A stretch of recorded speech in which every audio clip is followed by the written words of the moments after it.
in. Let's just jump right into it. I'm gonna do the second part ceramic for the wheels, calipers, put the wheels on, take this car right out.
He's dead, I think. Now.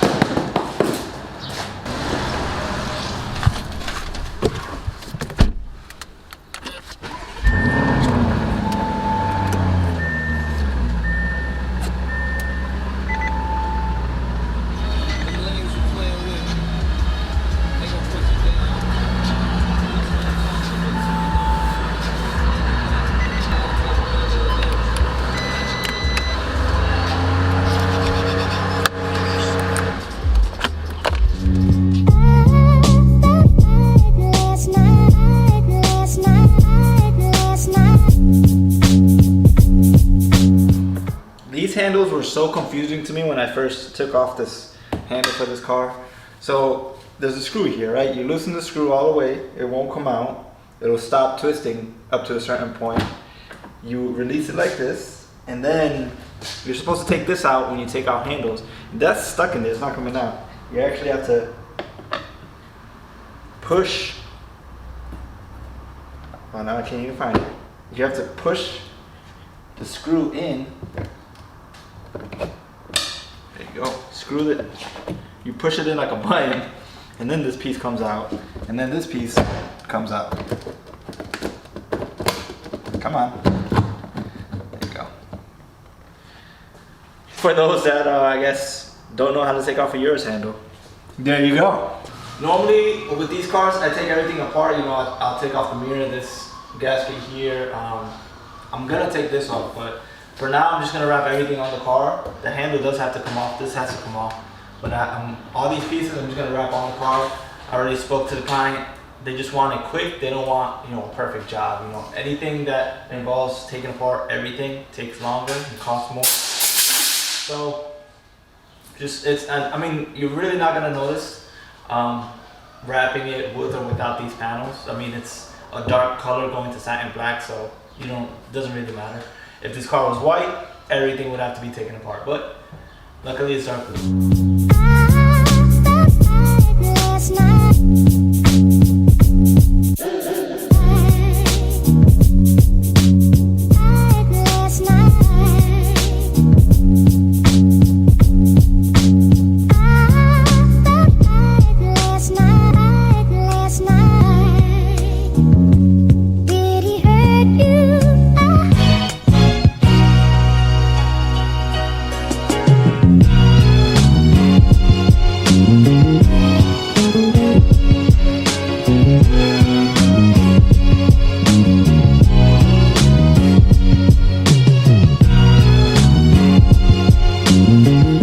Things, guys. One, I didn't use a heat gun while glassing it out.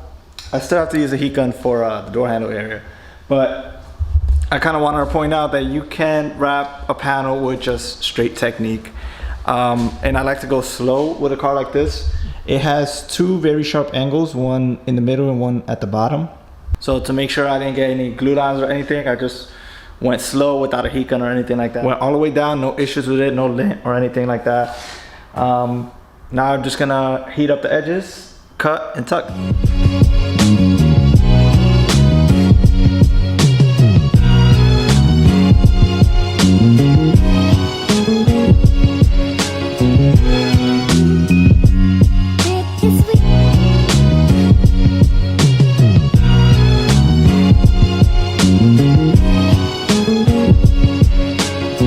Alright, so if you're actually wrapping your own car and things like that and you want to know what a glue line looks like, I normally have pretty bad examples, but this is a glue line.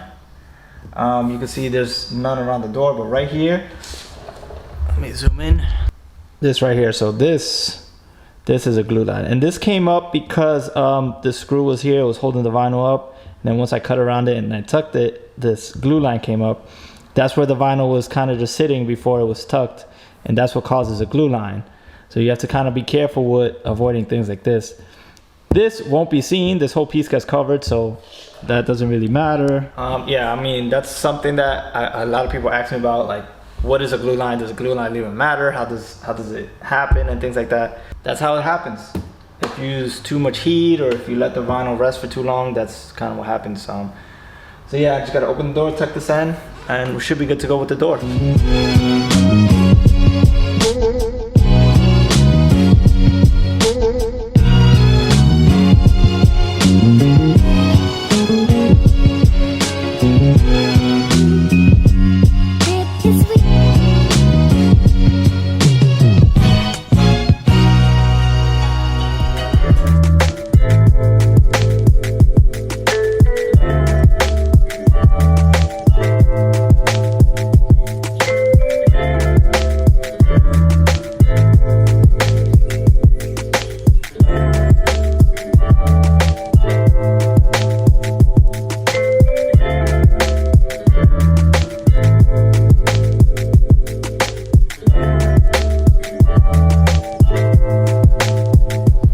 Again, no heat gun, that was all technique. So now I just gotta cut and tuck and we're good.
And that's how you do custom. Got the stripes going on. Just got the front bumper to do left. This is going satin. This is reflective. This is going black, satin, black. Normally, if you're gonna go wrap a bumper, like let's say I gotta wrap a front bumper on a car, it would just be, you know, the bumper piece. But on a Urus, the front and rear bumper are the most difficult. Rear bumper is actually easier than the front. So the front, you have this piece, this piece, this piece, and this piece. All need to get wrapped. So that's several pieces. It's gonna take all day, but that's for tomorrow. Sun's going down. About time to head home. Catch you guys tomorrow.